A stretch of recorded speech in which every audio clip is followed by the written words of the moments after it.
Hey everyone, welcome back. In this video, I'll show you how to set up upsells on your Shopify store to boost your average order value and increase sales effortlessly. Let's get started.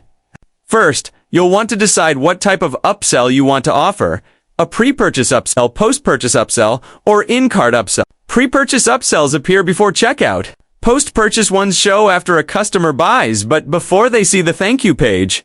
And in-cart upsells appear right in the shopping cart now. Let's move to the setup. The easiest way to add upsells to Shopify is by using an app.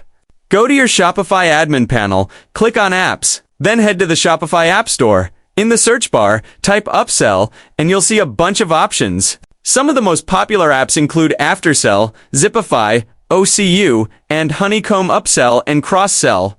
Choose the one that fits your needs and click Install. Once installed, open the app from your Shopify dashboard. You'll usually find an option to create a new upsell funnel.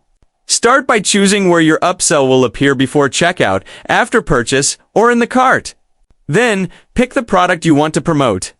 For example, if someone buys a phone case, you can upsell them a screen protector or a wireless charger. Next, customize your offer. Add an image, set a discount if you'd like, and write persuasive copy that encourages the customer to add the item to their order.